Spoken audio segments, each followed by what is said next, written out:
What is going on, everybody? Welcome back to the channel. After Sound here, bringing you Splinterlands content every single day. We also stream right here on this channel every Tuesday, Thursday, and Sunday morning, so come by and say hello. Okay, well, another week, another town hall, and I want to give a quick shout out to Rosie W again for having the town hall summary typed and ready to go literally as the town hall is ending. It is amazing. If you are not supporting her on Hive or Peak D, wherever you get your Hive related news, make sure you go give her an upvote, leave a comment, and show some support for Rosie W. That's the username, at Rosie W. Okay, so getting into this is my 5 biggest takeaways from the most recent town hall. Again, this is not a summary. There are fantastic content creators like Rosie and like I believe Splinterlands HQ, or I think they rebranded, whatever Gang's channel is, that do like full video summaries. For me, I just like to focus on 5 major things that caught my attention and kind of dig a little bit deeper into them in this video. So let's go ahead and dive right in. I'll be using Rosie's summary here for reference, but for visual, you guys can take a look at what we'll be talking about today. All right, number 1, this is probably the biggest thing. And actually, before we even jump into anything today, let's just level set expectations. After last week's major announcement, this was kind of a little bit of a, damper. There was a bit of a damper on this one. There wasn't as much put out there, but we can't have all of them be bangers, guys. I mean, there's still quite a bit that's happening behind the scenes, as well as, in the works that has been announced. Now, there's a couple things here that are disappointing, which I will get into, or at least disappointing for me. But, we can't, I think there was just a little too much hopium last week for me. I started coming down with something because I'm allergic to hopium. So, we're going to try and take it back, maybe get a little more bearish in this video here. All right. Okay, number 1. This is probably the thing that is most bullish, though, is SPS Ranked Battle Rewards and SPS Burning for DEC is hopefully going to go live by the end of month. Now, Hardpoint did say within the next 2 to 3 weeks, and 3 weeks technically would get into September, as we're, almost exactly halfway through August. But if we can get this out by the end of this upcoming season, or we're about to change seasons now, I think that would be phenomenal. Now, Matt has said that, they want to get this out by the end of the month. And so if you think about it, there's only 2 major update days. The first of which is going to be tomorrow, Tuesday, and then there'll be another one on August 23rd, I believe. And let me just double check this. Look at my calendar here. August 23rd. You know what? Never mind. There is also August 30th. So we could get an update on August 30th that would technically be within the next month, or within this month and within the next 2 weeks. So I would say, if I had to guess based on what the team is shooting for, and again, Hardpoint did try to say that this is an optimistic timeline for them, but that they would get SPS Ranked Battle Rewards into the mix, hopefully by the end of the month or within the next 2 to 3 weeks. So 2 weeks would put us at August 30th, which means we just have 2 more weeks of this crazy DEC inflation that's going on right now. And then the DEC faucets turn off, except for the liquidity pools, which are still significant at 70 million DEC per month. But we also get SPS burning as a mechanism. So now all of that SPS burning that has been happening for the no license sales will be added to by the SPS burn for DEC. Now, there's absolutely no reason for you to be burning DEC at this point in time, but I was surprised. I'll tell you this. I was surprised at how quickly the team was going to implement this. I thought we'd get ranked battle rewards, remove DEC, and it would be a couple of months until we got the SPS burn for DEC, because I don't expect DEC to go back to its peg anytime soon, mainly because I think there's still a lot out there. And sure, a lot of it's being used to buy packs and all that, but people are saving their money right now for Rift Watchers, for the Splinterfest promo card that's been talked about, for potential GLS stuff. I don't know. There's a lot that you can buy within the Splinterlands ecosystem. I would say that Chaos Legion packs, or using DEC for Chaos Legion packs, isn't necessarily the biggest thing right now, just because there's so much else on the horizon. But regardless, the fact that those two will be coming either together or, relatively soon within one another, I think is really exciting. Obviously, I want SPS Ranked Battle Rewards to go live as quickly as possible because I would love for those DEC faucets to be closed off. And for now, if we can get that SPS burning, nobody's going to use it. Nobody in their right mind would be burning SPS for DEC when DEC is well below its peg. But it could be of value at some point soon in the future, or at least the team has a lot of optimism that it's going to be valuable within weeks rather than months away, right? Or maybe they're just trying to hedge their bets and make sure that they have this up and ready to go as they have a bunch of other things that they are working on developing and getting out there. So that's probably the thing that I'm most excited about. I think we already knew that SPS Ranked Battle Rewards were they were targeting to get out by the end of the month. But if we get that SPS burn, I think that's going to be fantastic. Not that it's going to be used right away, but just that it's there and available just shows that the team is committed to this and getting DEC back to its peg as quickly as possible. Okay, number 2, tech monetization and the non-card market. I mean, these things have been talked about ad nauseum since May, I would say, probably even before that, April, May. We haven't gotten them yet, and there's still no time frame. And I'm going to say right now, this is where I get bearish.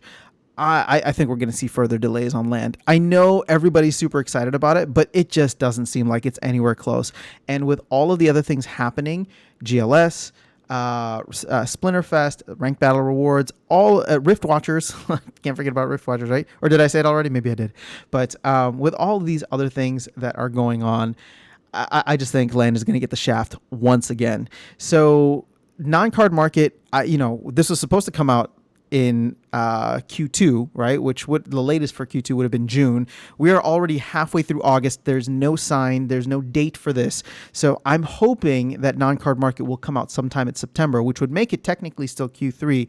But I was optimistic about land in Q4, early Q4, October. And if you remember, land was supposed to come out in Q3. Remember, we were supposed to get phase 0 of land in Q2 and then phase 1 of land in Q3. And I was hedging my bets saying we probably won't see it until September. And then I started hedging my bets even further and saying that we'll probably see it in October, right? It's going to get pushed back to October. Well, I think according to what we've heard today, the teaser that Hardpoint gave for land is that we're going to hear more about how land is going to work and how all of this is going to come together at Splinterfest, which is in October, which means there's no way we're getting land before that. So I would say at this point in time, the optimistic outlook is that we get the non-card market and tech monetization to be complete by sometime in September. And at this point, guys, I'm telling you already, land phase 1 is not happening until November, in my opinion. I mean, maybe, just maybe, they'll have the bandwidth to still get it out by the end of October. But at this point in time, we just don't have a time frame for it. Now, that being said, this is more for me emotionally, right? And I'm just looking at this and trying to temper my own expectations when it comes to release dates. And so I just share this with you because this is my opinion. I have no idea. I would love to be, what's the term here? I would love to be surprised and delighted, right? If they do get it sooner, I would love for them to underpromise and overdeliver. But for myself, the underpromise and overdeliver that I'm hoping for, or at least level setting my expectations to, is November at this point in time. And if I'm being honest, I don't know, there's the only thing in Q4 right now is validators, right? They want all the validator stuff to go live in Q4. And I don't know. I feel like land and the validators are a very big project and we'll probably won't get them until late in Q4. Now, again, I'm not going to push land to December just yet, but like I said, the bearishness is already starting to come out for me, right? So I would say at this point, my target date, I should say, for land is probably going to be sometime in November. And yeah, I mean, there's just GLS, or October's just going to be so full of GLS and probably Rift Watchers at this point. So we're going to get into that in the next point. But yeah, at this point in time, it looks like land is going to get delayed once again. So I would not be optimistic about an October release for land, and definitely not sorry, definitely not Q3 for Land Phase 1, right? And I think we already knew that. But hopefully we get to hear more about this. I mean, actually, I don't want to hear more about the I don't want to hear more about tech monetization and non-card market until they're done. Just don't bring it up until it's done because we've been hearing that it's like almost done since April. So, and I get it. This is just the frustrations I'm sure many others in the community have. And I know the team is working hard, so I'm not trying, I'm just giving them a hard time about it. But for me, it's just like, yeah, I don't want to hear any more about it until it's actually done, right? Because it's the same update every week. And so yeah, that's my that's kind of my outlook on where Land will be. Hopefully, fingers crossed, we do get it sometime in November. All right, number 3. Here is another probably confirmed delay for Rift Watchers, which the team was hoping to get out in August, and that does not look like it will be happening. People were hoping that there would still be the opening or the pre-sale for Rift Watchers by the end of August, but I think Hardpoint reluctantly confirmed it in today's town hall, saying that is probably going to be in early September, and then actually got even more bearish, saying it's probably moved to mid-September, which changes the entire landscape for Rift Watchers now, because I was being optimistic, saying that from a planning standpoint, right? And again, I know I'm doing all this in a vacuum, in a perfect world, so I'm totally empathetic to how things go in actual development in the real world, and that the team is working as quickly as they can to get this out. But in my perfect world vacuum scenario, I had originally been thinking that, if I was on the team, I'd want the actual release of Rift Watchers to be happening before Splinterfest or before October. I'd want this to be in Q3, mainly because I just wouldn't want the craziness of, servers potentially getting on fire with a new release, right? And the team has actually been really, really good about this. So shout out to the support staff, shout out to the support team and the and I guess the IT team, right, for really, really making it so that we've had pretty much a flawless or seamless experience most of the summer, I would say. It's only like planned downtime. There's been a couple of pockets here and there, but the team is really good about getting the game back up and running as quickly as possible. So I do want to recognize and acknowledge that. Now, the thing is, with Rift Watchers, one of the things that I'm now thinking about, I should say, is if we don't get the pre-sale until early or mid-September, again, will it be a 2-week or 1-month pre-sale? That's the big question. I think either are really in play at this point in time until we hear otherwise. But since it is a smaller or mini edition, I should say, I would lean towards the side of maybe something that's less than a month, maybe 2 weeks or so. And so if we get that in mid-September, there could still be a Rift Watchers launch in early October, like a week before Splinterfest. And again, that still kind of goes within the timeline that, if I was the head honcho, that's kind of what I would want. All this hype around a new release or mini release that's happening while we're at Splinterfest.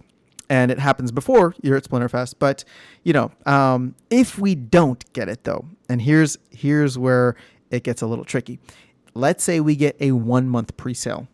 Well, then if we get a 1-month pre-sale starting in September, that also makes a lot of sense to me, because then that 1 month goes through to mid-October, which is after Splinterfest, and the team and everybody should be back at home and able to work on this and get ready for, major changes structurally within the game.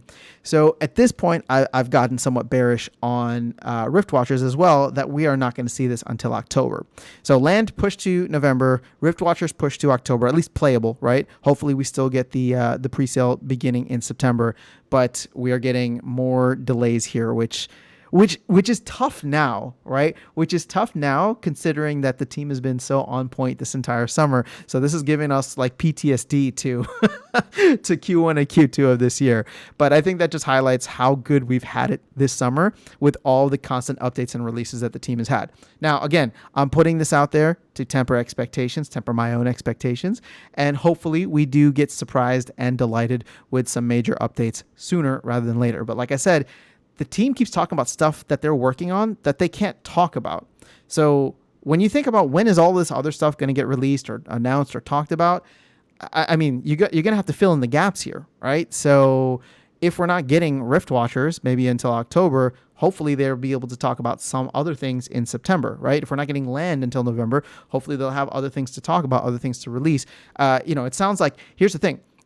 whenever that GLS white paper goes live, like think about it this way, okay?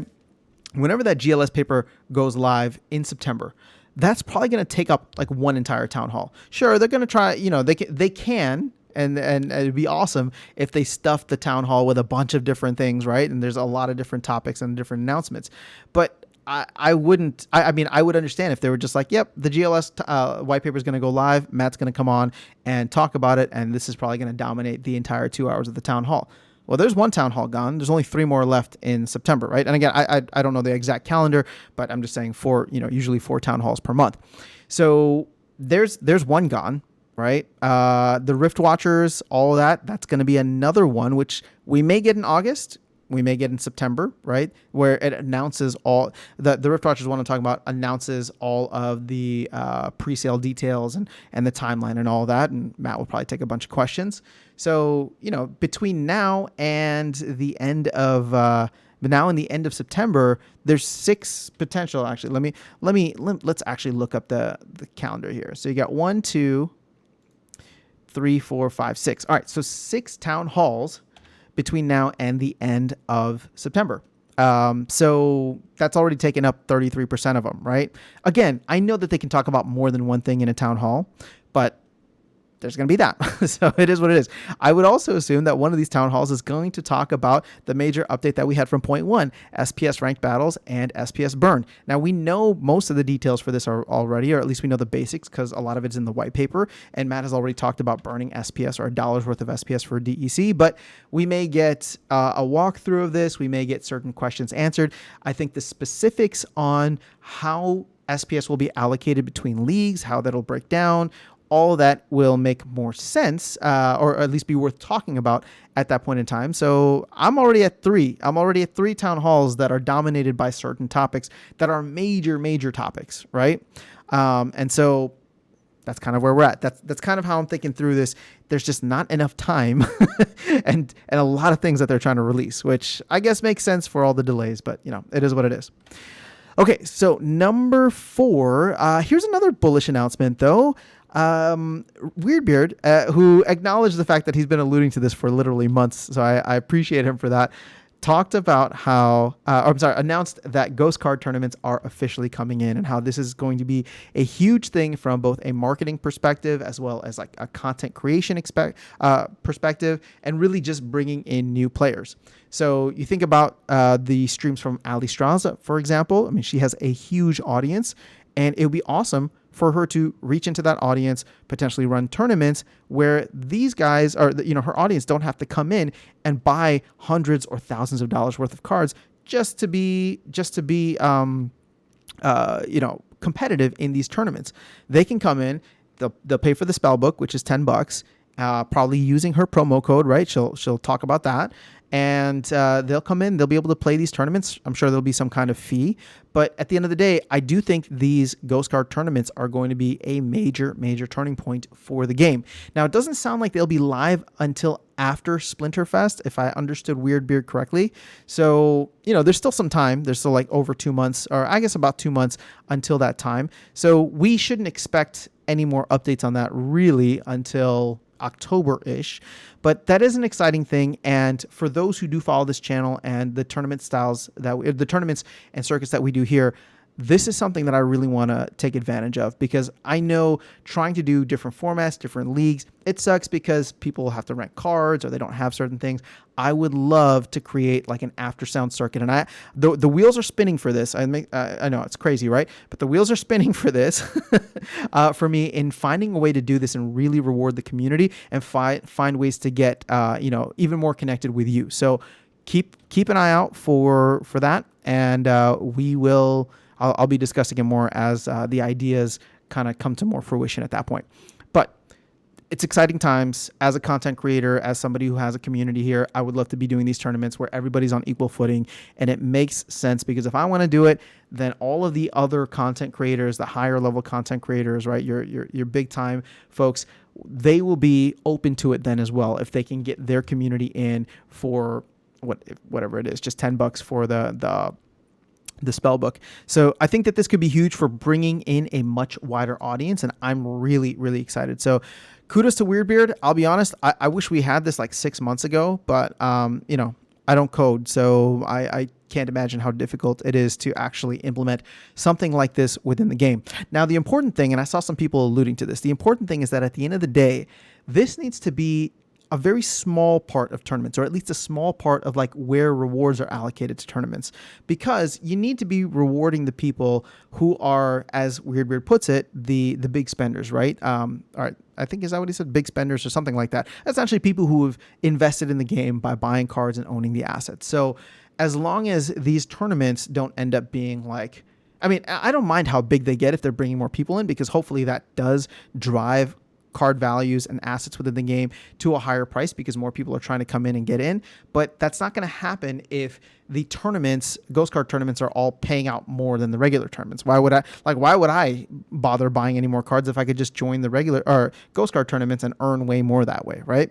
But keep in mind, if there are ghost card tournaments now, depending on how much you need staked, depending on how much the entry fees are, there could be a lot more people entering these tournaments, because now they will feel like they are on even footing. And it's in a way like not gambling, but it's like, I'll pay X amount of SPS or X amount of DEC to hop into this tournament because I know everybody's on equal footing. More people would be doing that because they're not paying to be at a disadvantage. They're paying to be on equal footing, and they want to see just how good their skills are. So again, I think this could be really, really huge. Kudos to Weirdbeard and the tournaments team. So I just, like I said, I just wish we had this sooner with everything that's going on. But regardless, I'm excited for it. I think it's going to be big, and we'll leave it at that. Okay, lastly, number 5, staked SPS, and I missed a note here, but staked SPS for earning within the game is coming within 2 months. Again, this is speculation based on a specific quote from Aggroed. And so when SPS ranked battle rewards come through, hopefully within the next 2 weeks, there will not be a staking requirement in order to earn. Okay. But what Aggroed said at a later point, because he confirmed this, right, with Hardpoint, that they were going to make sure that there's not going to be any staking requirements when this first launches. But, and this could totally be Aggroed just kind of speaking, speaking optimistically, but he said, and I quote, or paraphrase, I should say, that you won't need to stake SPS within 2 weeks, but maybe in 2 months.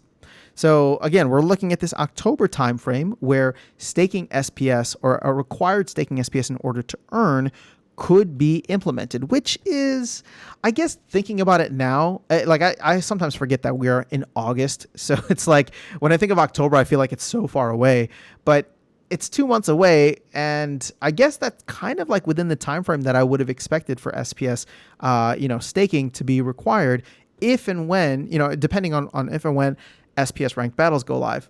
Now, I wasn't necessarily thinking that those two would come at the same time, but I'm glad that somebody asked the question, because now we have that clarity on it. So you will have some time where you can go in and earn SPS. So the important thing here is, if you don't have much SPS staked right now, you're going to be able to earn SPS, hopefully by the end of this month, for the month of September, maybe even a couple weeks in October, if they are at the earliest implement this in exactly 2 months, mid-October, right? So you'll have like roughly 6 weeks to earn without having to stake anything. And the good thing is that the SPS that you earn will come staked. So I would recommend being mindful of that before you start unstaking for any reason. I would recommend being mindful of how much you need to have staked. If they announce that, and if they don't announce it, then maybe play or err on the side of caution, so that if there is a massive run-up when this does get announced, you already have some staked, right? And I get it. Some people will want to unstake it, sell for cards, sell for food, sell for land, whatever the case is. I understand, but I'm just letting you know, you've had fair warning now from Aggroed himself that this is more likely to be 2 months away than anything else. So that's all there is to that. Okay, so we've covered all 5 of the major things. I did want to share some eye candy with you. Roadmap is old, so we don't need to go over that, but there was some cool Rift Watchers eye candy. This is some concepts for a while, but here is what the Rift Watchers gems, I guess is what they're called. So I guess you had Asmeri Dice and the Essence Orbs. Well, now we're going to get Rift Watcher gems, or maybe Rift gems. I think they said Rift Watcher gems. So this is what they look like. And according to Nate, he said that opening the packs, like the animation for opening the packs is brand new and it's really cool. So actually opening one pack at a time is going to be a lot more fun than maybe opening up 200 the way a lot of us, I shouldn't say a lot of us, but the way a lot of people tend to do, or opening multiple the way that a lot of people tend to do. Have I ever opened up 200? I don't even think so. I think the max I've done is 100. Maybe at one point did 200, but that's a lot of packs to open at once. And then we also get some Rift Watchers wallpapers here. So you get the Rift Watchers logo as well as these ships, kind of futuresque, coming into the fantasy land of Splinterland. So this is cool. I love the lore. I'm excited about where they are going to go with it. And this is really exciting. There was also a Night Ghoul death card, and you can see like the initial concept to where the art is now. So big shout out to the creative team, the narrative side, the art side. Like it's all coming together so well, and this just looks awesome, man. I cannot wait for where this game ends up in a year from now. I think there's going to be a lot of really exciting things. And if you've been following the lore, then you should know all the characters in here. And if you're not following the lore, make sure you catch up, because there's a fun one coming out this Thursday, which I just completed the song for. So exciting times ahead. All right. I think that's all I got for you. So have an amazing rest of your day. I will catch you all in the next video, and I will see you around the game. Let me know your thoughts on this most recent town hall and any kind of speculation you have, whether you agree or disagree with me in the comments. But otherwise, take care.